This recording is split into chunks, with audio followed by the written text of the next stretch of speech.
اسمه وعان تحامر يديدي اساي ودد سود وون كالا دير كارين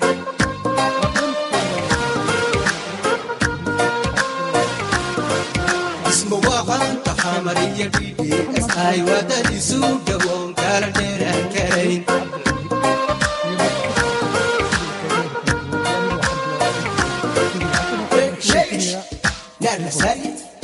اسمه وعان تحامر يديدي اساي ودد سود وون كالا دير كارين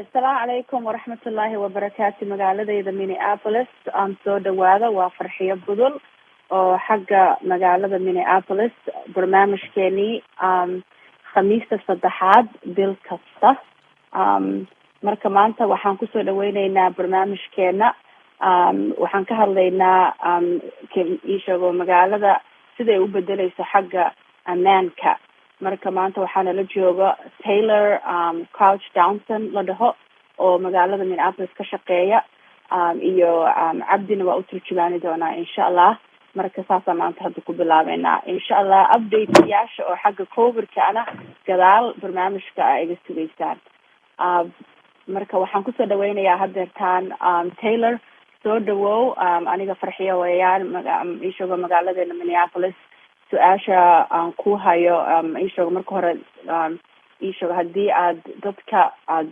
introductions ku samayn kartid masha Allah. Mr. Taylor, welcome to the program. This is KALY Radio 101.7 and the weekly the third Thursday program, which is called Magaaladayda, Minneapolis. The host of the program is Farhiya Budul, and also we have the technician of Harvey, who is also helping the program. Welcome to the program, and would you please take a minute to introduce our audiences? Please welcome Taylor. Good afternoon. Thank you so much for having me here today. My name is Taylor Crouch Dobson. I work for the City of Minneapolis in the Office of Performance and Innovation, and I'll be speaking to you about how the city is reimagining public safety beyond policing. Thank you. magacayga waxaa la yidhaahdaa Taylor Crouch Dobson waxaanan u shaqeeyaa magaalada Minneapolis barnaamijka maantana waxaanu kaga hadli doonaa sida magaalada Minneapolis ay dib u habeynta ama dib qaabeynta ugu sameynayso ciidamada nabadgelyada wixii su'aalo aad weydiisana waan ka jawaabayaa waa mahadsan tahay farxiyo aad baad u mahadsan tahay Taylor marka soo dhawow su-aasha aan ku hayo waxa weeyaan dadkeena dhegaysanaya ma u sheegi kartaa maxay tahay sababta magaalada Minneapolis ay dib ugu fikirayso sida isagoo ammaanka iyo dadweynaheena. Mr. Taylor, welcome to the program again. And my first question is, would you share with our listeners why the city of Minneapolis is rethinking of a traditional approach to the public safety? Why there is a need? Thank you. We believe that the city needs to rethink public safety beyond policing because the community has demanded that we make changes, and they've been demanding these changes for decades. Go ahead, complete your answer, please. Okay. And in particularly communities, Black and brown lives within our communities have been harmed by the policing system within our communities for decades. We continue to see abuses happening, and we're relying on a system that's not really working for everyone, and we're recognizing that we need to move beyond those traditional approaches. And so we have been working on this since 2019. We have been researching to figure out how we could build what we're calling alternative responses to public safety. So addressing these issues and looking at unarmed and new ways to be able to support people in need.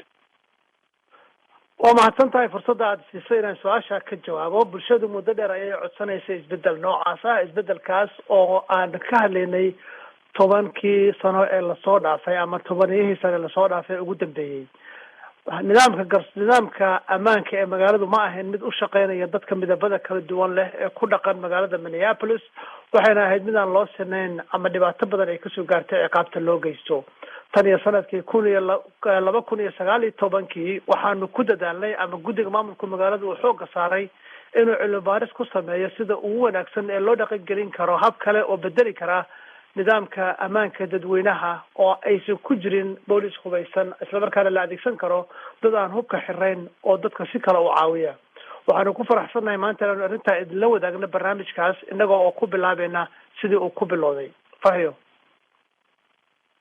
waa mahadsan tahay walaal waa wax fiican aad noo sheegtay marka maxay yihiin barnaamijyadan cusub ee soo baxaya dadweynaheena iyo maaragtay bulshada Minneapolis say maxay rabtaa inay ka ogaadaan?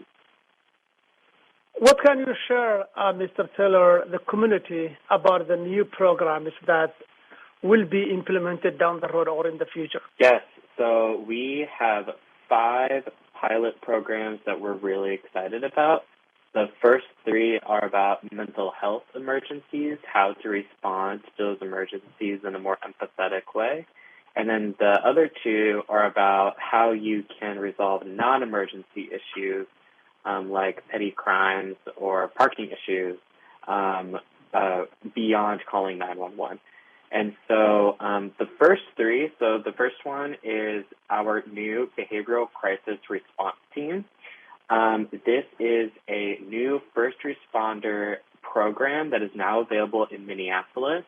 The Behavioral Crisis Response, or BCR, team is a mobile crisis intervention program that will send an unarmed, highly trained, non-police response to eligible mental health calls, eligible 911 calls that are brought in.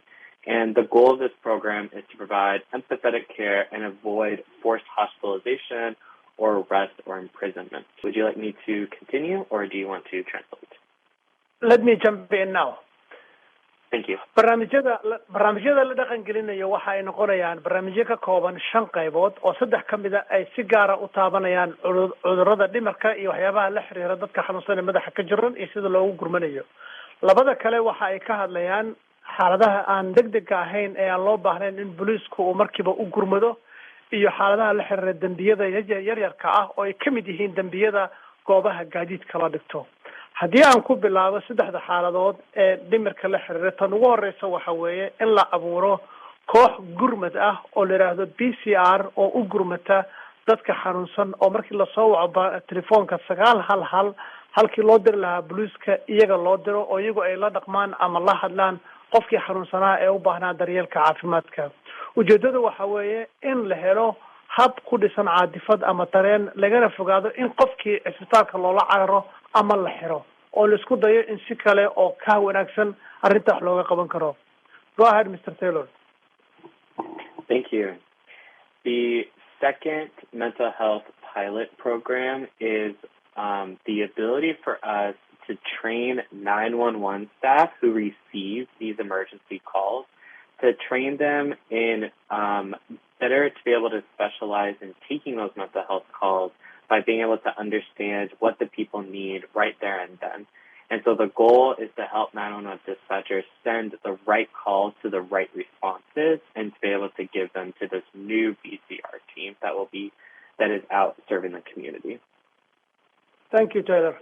qaybta labaad waa oo ah isla waxaynu ku jirnaa 3dii ugu horeeyay ahaa la xiriiray cudurrada dhimirka iyo sida loogu gurmado.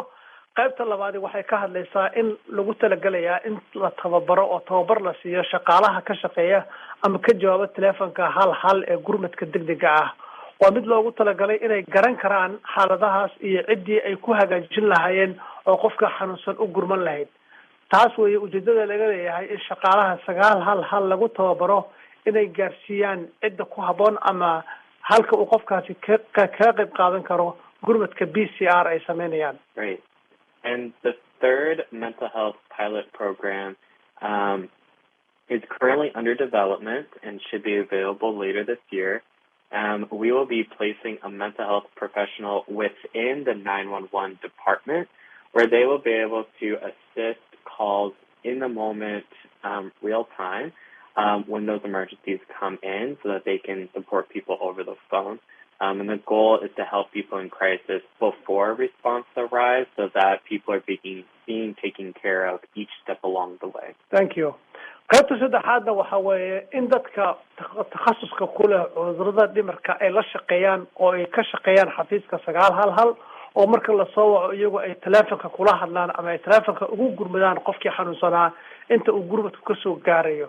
barnaamijkaas weli waxa uu ku jiraa tijaabo waxaana la filayaa inuu dhaqan galo dhamaadka sanadka ama xilliga deerta ah ee soo socda oo ku dhow dhamaadka sanadka si ay u noqoto wax loo howlgalo oo markaa barnaamijka loogu dhaqmo. Thank you.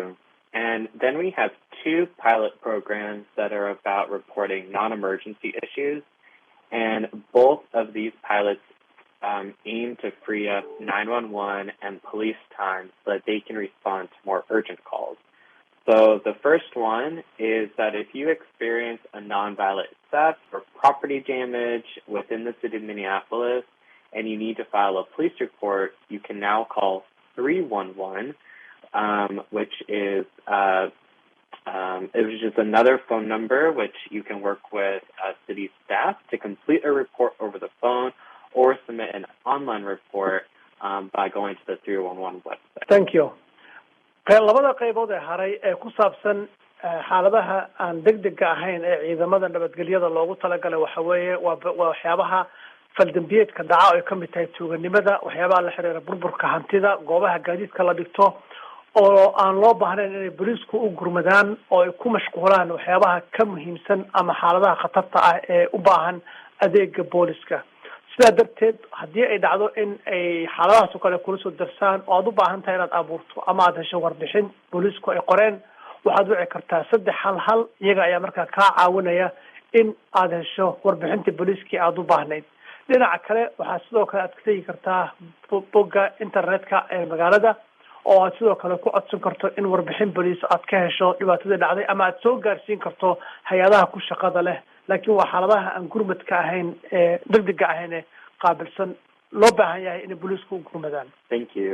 And the final pilot program is about allowing the ability for non-police staff, so other city staff within other departments, to be able to go in person and actually take notes on these issues that are happening around theft or property damage and be able to work one-on-one with Minneapolis community members to resolve those issues. Thank you. tan ugu dambaysa waxa weeye in shaqaalaha magaalada ee rayidka ah lagu tababaro inay iyagu qaban karaan howlaha la xiriira diiwaangelinta dhacdooyinka la xiriira tuuganimada iyo burburka soo gaara hantida oo ay soo ururin karaan wixii caddayn ah in tababar noocaas la siiyo shaqaalaha oo shaqaalaha laftooda lagu tababaro inay hawsha gacan ka geystaan oo iyagu ay xaaladaha aan degdega ahayn ama aan u baahnayn gurmadka degdega ah iyaga ay gacanta ku dhigaan. farxiyo waad mahadsan tahay wallahi waxyaalo badan baa soo socda magaalada Minneapolis waad maqashaan marka Taylor waxaad noogu marka waa 2 su'aalood labadan midda ugu horeysa waxa waaye sidee magaaladu ay u horumarisay barnaamijyadan tijaabinta ah talabaadna sababta ay u doorteen in ay bedelkaan inuu dhaco maxay tahay. Mr. Taylor, now the question is how the city developed this pilot program, and the second question is why did they choose to implement this alternative programs at this time? Thank you for those questions. It's important to share a little bit of history in order to answer these questions. So starting in 2019, the Minneapolis City Council directed our office to research alternative responses to police for public safety issues. And essentially what that means is to look at the current system and ask ourselves what could be done differently. And so we conducted research and we spoke with residents and asked them what they would like to see different. So we received over 8,000 survey responses and analyzed over 23,000 open-ended statements from residents who participated in our research. And at the end of that research, by listening to what the community wanted, we were able to work with city officials to make these 5 programs a reality And that's because we listened and we worked to create those new programs. Thank you. Thank you. Si aan su-aasha uga jawaabo, waxaan dib ugu noqonayaa taariikhda. Waxaan idin xusuusin doonaa sidii markii hore ay ku timid. Laga soo bilaabo sanadkii 2019 ayaa maamulka magaaladu waxa ay xafiiskeena amreen inuu cilmi baaris ku sameeyo haddii ay jiraan waxyaabo bedel u noqon kara ama lagu bedeli karo sida booliisku ay u qabtaan howlaha ammaanka. Intii aanu ku jirnay cilmi baaristaas, waxaanu la hadalnay dadka magaalada degan, waxaanan isweydiinay su-aasha ah sida aynu hadda wax u qabano iyo maxaa si ka wanaagsan loo qaban karaa oo la hagaajin karaa. waxaana soo gaaray oo aanu su-aalo weydiinay ilaa 8,000 oo qof, iyada oo 23,000 oo faallo oo laga bixiyey ayna soo gaareen sidoo kale. ugu dambeyntii waxaanu dhegeysanay bulshadu waxa ay doonayso, waxaanan la shaqeynay saraakiisha magaalada, taasoo natiijada ka dhalatay ay noqotay in la isugu soo koobo 5 had ee aan ka hadlay ee 3 ka mid ah ay gaar u yihiin cudurrada dhimarka ama xagga maskaxda dadka ka buka, labana ay yihiin sida loola shaqeynayo dambiyada yaryarka ah ee aan u baahnayn in booliisku uu markiiba u gurmado. Farxiyo. waa mahadsan tahay walaal. marka yaa heli kara adeegyadan hadda aad noo sheegtay, sideena loo adeegyadana sidee loo codsan karaa? Thank you for your clarification, Mr. Taylor, about the services and the program, the pilot program. Now, one may ask, who receives these services and how they can access? Yes. So these services are available to every single person in Minneapolis. They are free of charge, and they are provided by the city government for every single person here. And so all you need to do is, if you are witnessing or experiencing a mental health crisis, you can just simply call 911 and ask for the BCR, or the Behavioral Crisis Response Team, and they may be sent out as long as it is appropriate and safe to do so. If you're experiencing a non-emergency issue, so theft, property damage, graffiti, a car parking issue, any of those things that you are not in danger but you need resolution, you can call 311 and work with a city staff member to resolve that issue, or you can go onto our city website and access any of the online report system. And there are options to speak with someone and have a translator available when you call 911 or 311 to the city. Thank you. Thank you. adeegaas waxaa heli kara qof kasta oo ku dhaqan magaalada Minneapolis oo u baahan gargaar nooc doona ha ahaado. haddii marka xaaladaadu ay tahay mid xagga dhimirka oo kale, waxaad wici kartaa taleefanka 311 ama 911 oo aad u sheegi karto xaaladaada. iyaga ayaa markaas soo diraya kooxda gurmadka degdega ah ee cudurrada dhimirka. adeeguna waa mid lacag la-aan ah.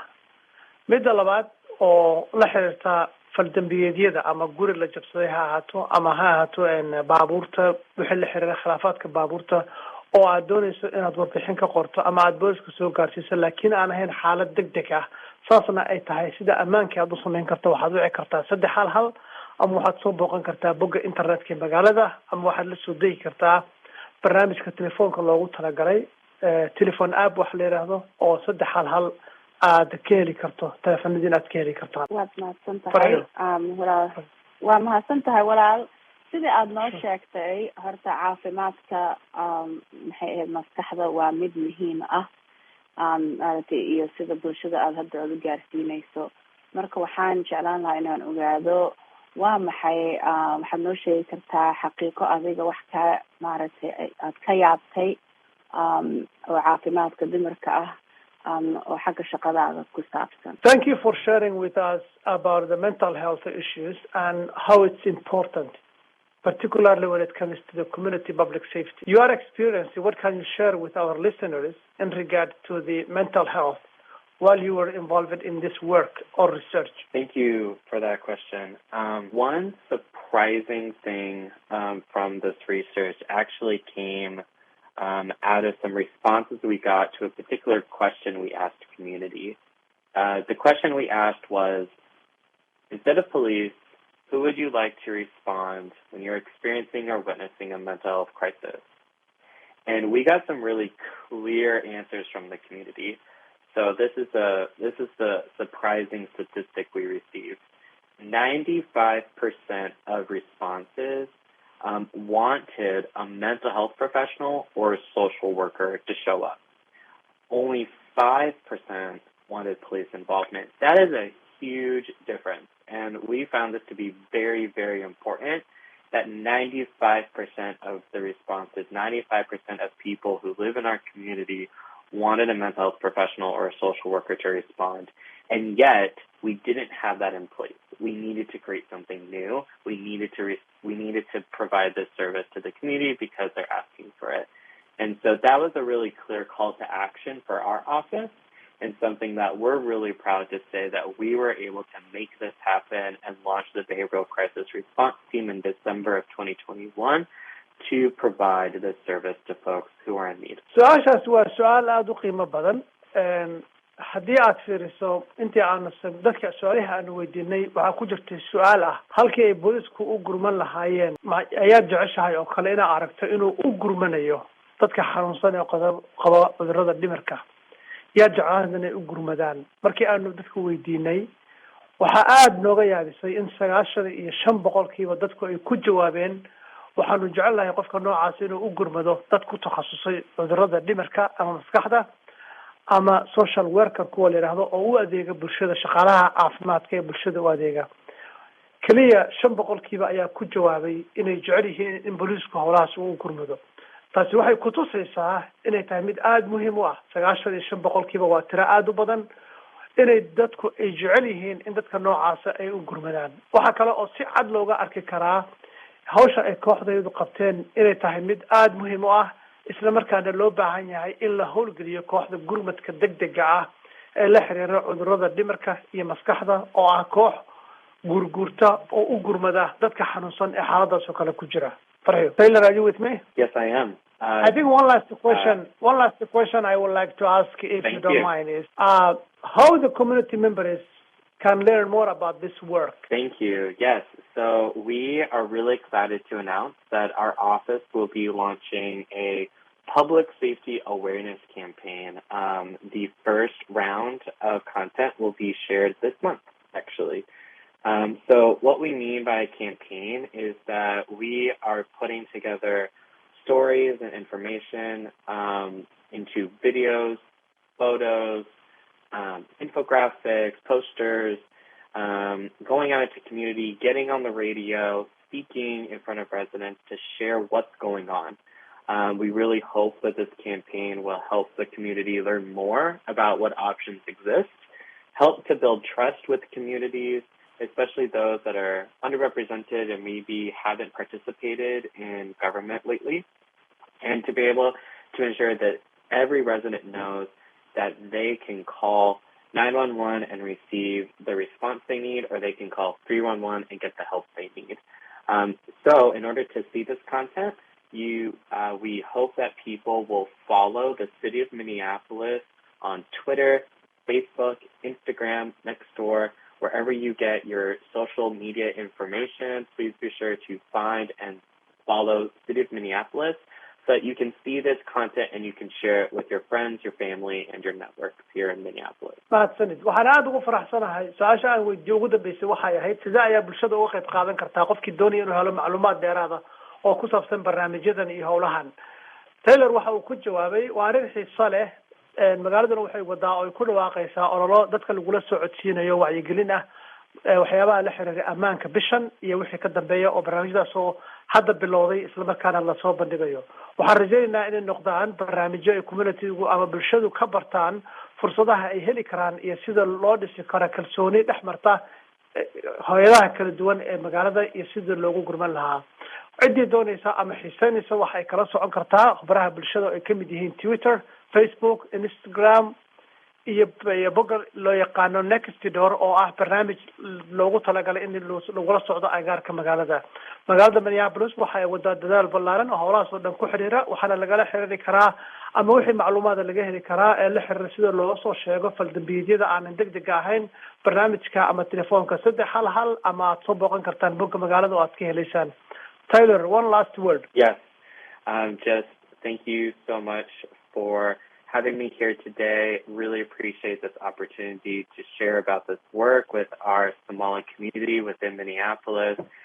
And if you have any questions, please be sure to call back into the radio, and we'd be happy to connect with Farhia and Mohammed to be able to answer those questions. Thank you, and hope you all have a blessed day. waa mahadsantihiin dhammaantiin ciddii macluumaada doonaysa dheeraada waxay soo wici karaan magaalada Minneapolis iyagoo nagala soo xiriiri kara 3 ama soo wici kara raadiyahan si aanu mar kale isugu xirano isla markaana aan soo gudbino macluumaadka halka aad naga socotaan oo aad naga dhageysanaysaan waa idaacadda 101.7 oo maanta aanu si gaar uga hadlaynay barnaamijkii magaaladayda Minneapolis waxaan farsamayaqaan oo ahaa Harbi iyadoo oo dhinaca kale uu khata kaga jiro Maxamed Cali oo ah maamulaha sare ee idaacadda ama radio KALY soo dhawaada dhammaantiin waxaan idinka ku wareejinayaa stuudiyaha oo inoo fadhiya Harbi isagoo oo inoo xiri doona qadar music oo dhextaala waad mahadsan tahay aad iyo aad baad mahadsan tahay aad iyo aad baad mahadsan tahay waa isku soo noqonaynaa wax yar music ayaanu dib u aadaynaa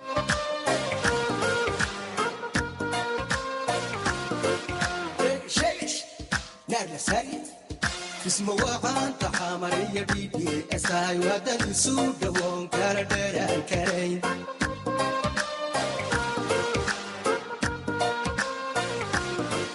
اسمه وعان تحامرية بيدي اساي ودد سود وون كاردر الكرين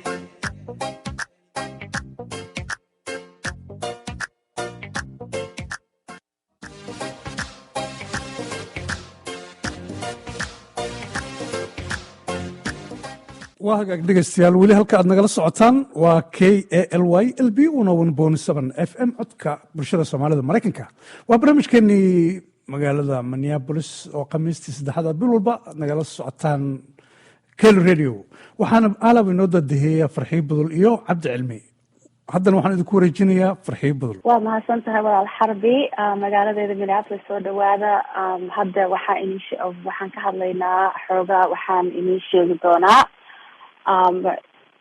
ishago COVID updates ki ishago hadda intii hadda la marayo marka horta this city radio ga horta iyo conversation ka it's really about maaragtay community geena iyo information ka cityga sida inii soo gaarsiin karo marka a lot of our audience geeniba xoogaa ma aragtay waxa u malaysaa inaan misgareynayno marka we want to try to capture a lot of our audiences, those that are young, those that are in college students, those that really understand the language of English so that we're able to really be a whole and be able to be connecting our community voices back to the city.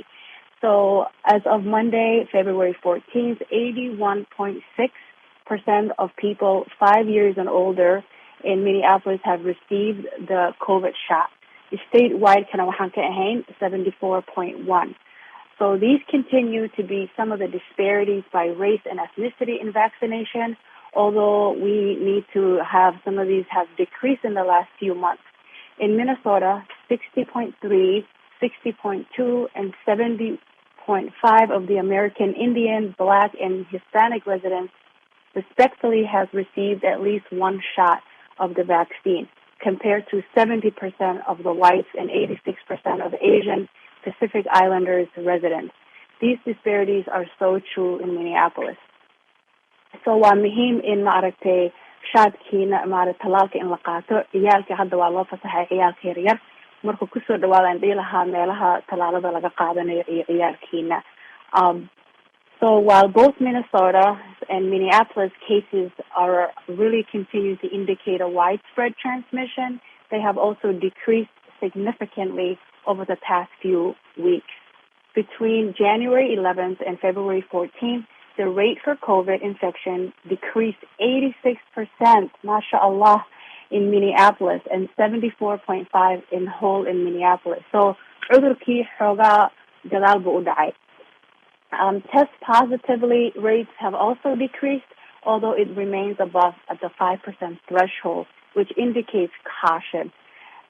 As such, everyone should continue wearing masks indoors, regardless of vaccination status, and get tested if exposed or having symptoms. If you are eligible, we recommend getting the vaccination booster shot. talaalka saddexaadna waa muhiim inaad qaadataan. Last week, Minneapolis rescinded an emergency regulation requiring people entering food and drink establishments to show proof of COVID vaccination or negative tests.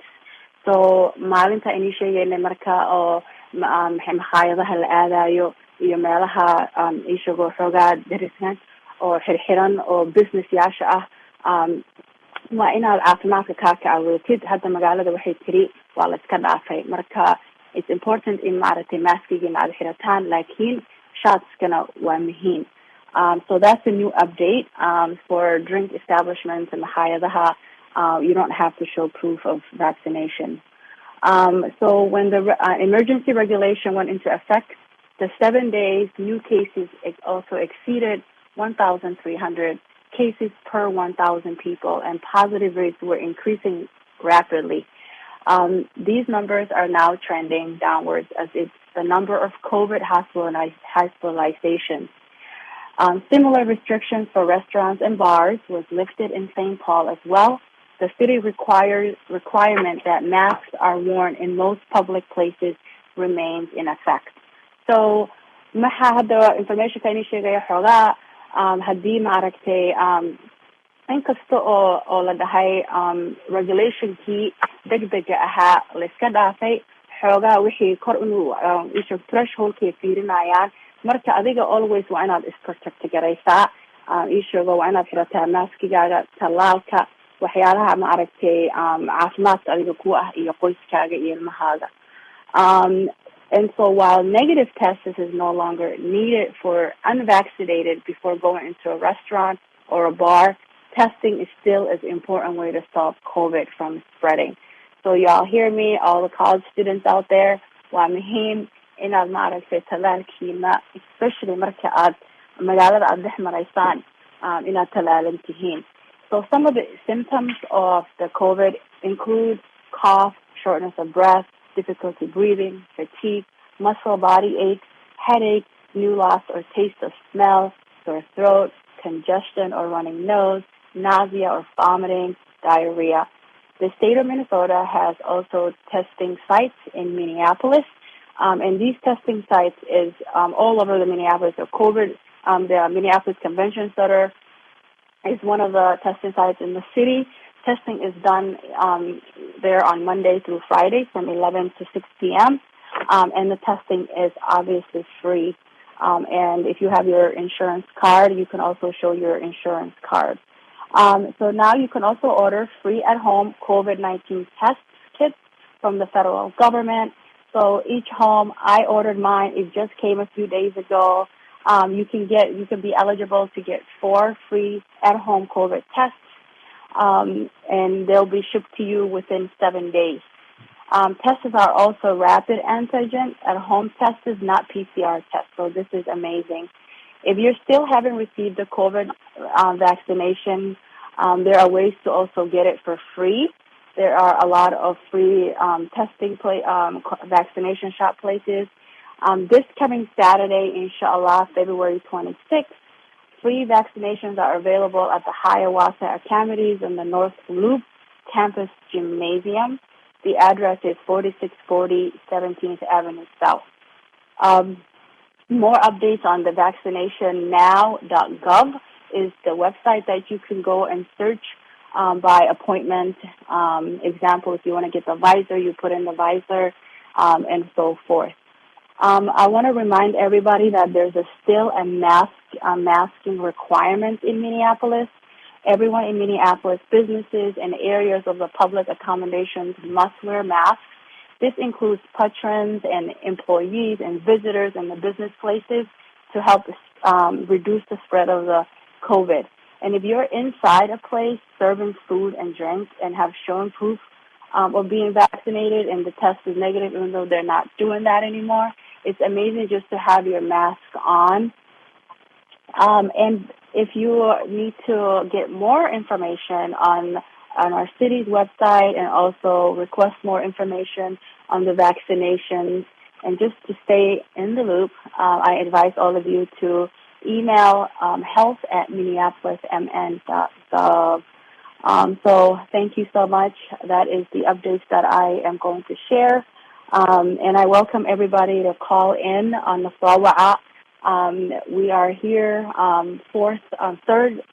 the third Thursday of every Thursday of the month, KALY 101.7. Assalamu alaikum.